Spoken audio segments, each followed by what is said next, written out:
trying so hard to get those shipping containers back on boats to get them back over to Asia that they're not even waiting to fill them with produce and send them back over.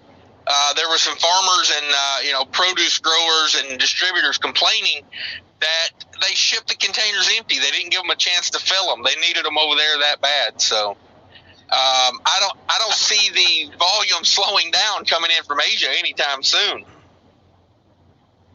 No, it's just a matter of like getting it off the ships and getting it to wherever. The East Coast. I was just a half hour ago looking at the load board for the Northeast, and things are still looking, better than usual up there. Even down in the Carolinas, I just scored a load out of there tomorrow for a really good rate, and I'm like, I don't get these kind of rates out of the Carolinas like ever. So, right. Yeah, volume is down. There's no denying. People say, "Oh, I told you it was going to go down." Well, yeah, it's gonna. Yeah, looks like we lost DIY there for a minute, but I'll continue on with that. Yes, I'm right there with him. To me, it looks like volumes are coming down a little bit, but we're also. It doesn't seem like rates are coming down as much as the volume's coming down right now because.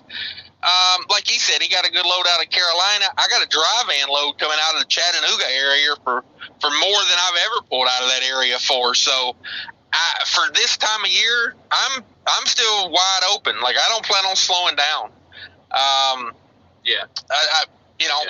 Like my loads out of Minnesota, the prices are coming down a little bit, but a lot of what I pull out of Minnesota is food. And we went through the holiday season, so yes, I expect them to come down a little bit. I would continue to run these rates I'm running right now all year long. If that was, if you said you can lock in rates right now for the entire year, I would say lock them in. They're still really good rates, and there's not many times in January you say that. Yeah, you can't pretend like $3 a mile isn't a good rate, Right.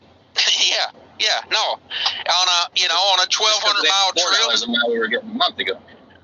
Right. You got to look at it in reality. You had a perfect storm of the supply and demand was way in our favor through the holiday season, and now we're in reality. You're in a cold season, which slows down the flatbed game. A lot of those guys. Look at that one guy driven trucking. He's doing the same thing right now. He went and parked his step deck and went and grabbed a dry van. So a lot of guys are doing that right now. As soon as things start to warm up, I think it's gonna, we'll be right back off to the races. And I ain't mad at the rates right now for sure. I think we're gonna ramp up quick. Yeah, that's a pretty good January there. That's what is that? That's close to, what's probably like 24, somewhere in there, 25,000 gross for the month. That's pretty good. So for January, man, there's a couple things you got to keep in mind. Number one, we're out of the holiday season. It's January, So it's like, your DAT 15-day average, your 30-day average, it's skewed all to hell right now, because you got that pre-Christmas freight, in there on that 30 days still. So, a little bit of that you got to keep in mind. BOC says, I'm just telling all my guys to grind this quarter as hard as possible. That's good advice all the time. But yeah, for sure, keep it moving. Yeah, that's the key, man. That's trucking. Make hay while the sun shines, we always say on the farm. Yeah. You got time to lean, get your ass to work and work harder. Go milk them cows, bale some hay and pick some rock. You better get out there and work, guys. Ain't gonna, I'm just telling you right now, if you're waiting on universal basic income, might not have to wait long, is what we're saying. I'm just saying, you get to work now because your money may be worthless in a month or two. Buy beanie weenies now while you can. Philip Trigger says, yeah, I heard OOIDA changed recently. Yeah, I've heard some things about OOIDA recently. There may, I don't know, some of their, like DIY was saying, some of the stances they're taking on things these days are a little meh. Might as well be the ATA or whatever. There's always a new group coming along trying to save us. Now there's this small business and trucking coalition.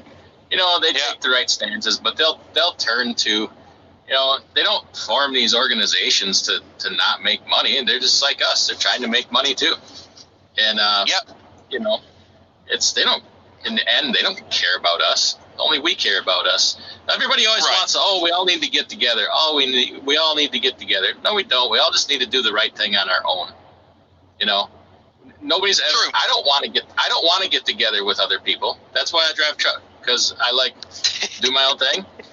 Well, it's the nature of truck drivers. I think is a lot of us do it because we don't want to, be in groups and with other people, and we just all do our own thing, but do the right thing, and that makes as much effect. But we're never all going to agree on stuff, and nor should we, because let's face it, we're in competition with each other. That's business. Right.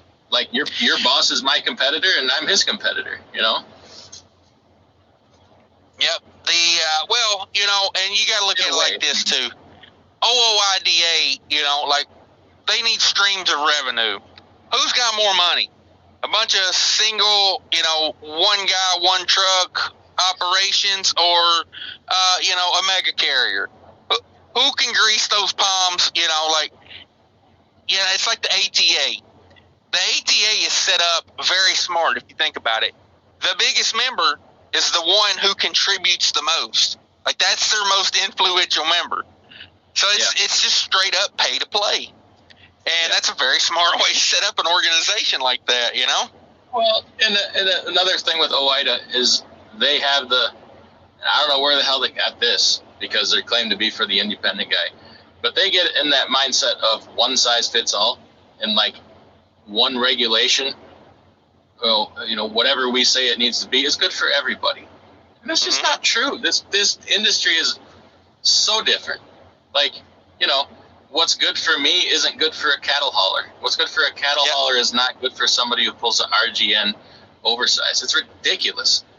And they don't play to that. They play to, we're finally going to stand up for the driver and get these companies to stop abusing him. Well, no. Maybe the driver should just not work for the buttholes. Exactly. Nobody in this industry is being abused. Nobody is being taken advantage of, because it's all voluntary. If you feel like you're being abused or taken advantage of, don't work there. Go work somewhere else. It's voluntary. You don't have to work there.